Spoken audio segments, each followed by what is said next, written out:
Kita mulai dari unsur-unsur seni tari. Nah, ini ada wiraga, wirama, dan wirasa.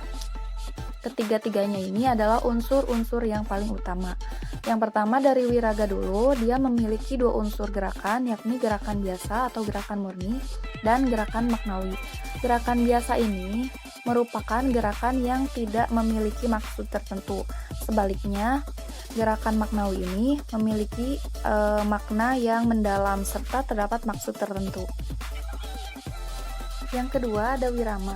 Nah, wirama ini bisa disebut dengan irama dalam berkesenian. Nah, musik irama berfungsi sebagai pengiring gerakan penari.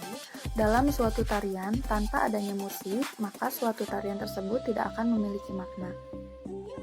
Nah, dalam hal ini, seorang penari harus dapat menari sesuai dengan iramanya, ketukannya, serta temponya. Maka dari itu, penonton dapat melihat tarian tersebut dengan harmonis serta estetis. Kemudian dalam unsur seni tari, yang ketiga adalah wirasa. Wirasa bisa dibilang adalah perasaan yang harus disampaikan dalam seni tari. Nah, perasaan tersebut bisa disampaikan melalui pesan dalam gerakan serta ekspresi penarinya.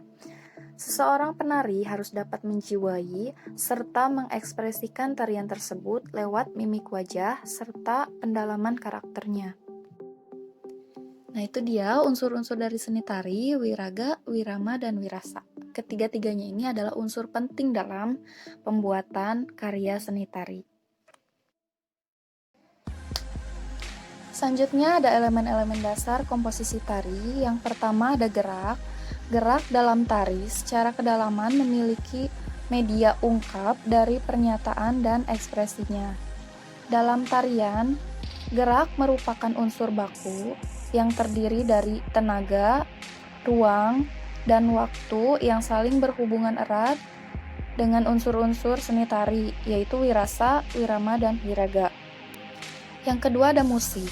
Musik pada dasarnya merupakan bunyi-bunyian yang ditimbulkan oleh sumber bunyi tersebut.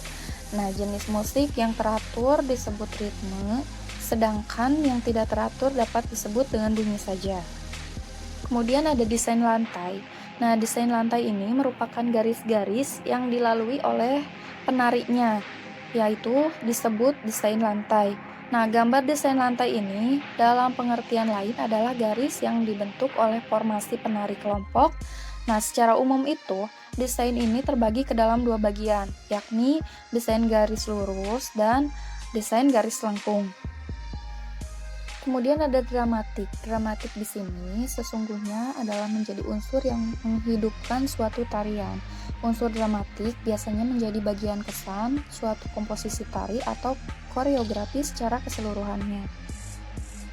Nah, selanjutnya ada dinamika. Dinamika pada dasarnya merupakan pengetahuan tentang efek-efek kekuatan dalam menghasilkan gerakan.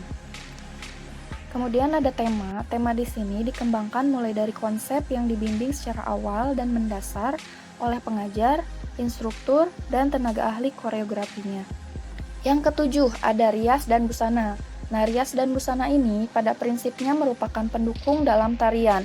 Unsur ini pada garapan tertentu sangat vital dibutuhkan, terutama untuk memperdalam atau menunjukkan adanya karakter atau penokohan yang ada dalam garapan koreografinya.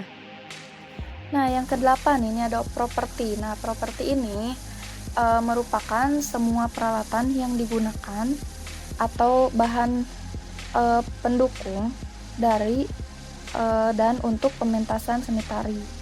Tentu saja disesuaikan dengan kebutuhan koreografinya. Karena properti tari merupakan properti yang dibutuhkan secara keseluruhan pada konsep tarian.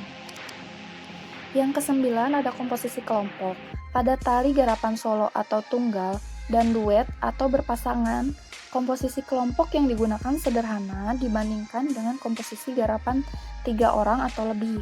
Desain tari kelompok ini akan lebih variatif dikembangkan untuk tari-tarian yang memiliki jumlah penari lebih dari 3. Kemudian yang terakhir ada tempat pentas. Nah, tempat pentas ini merupakan lokasi tempat pentas itu sendiri.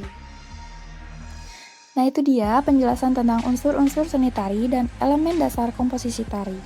Jangan lupa untuk subscribe, nyalakan lonceng, like, share, dan komen. Thank you.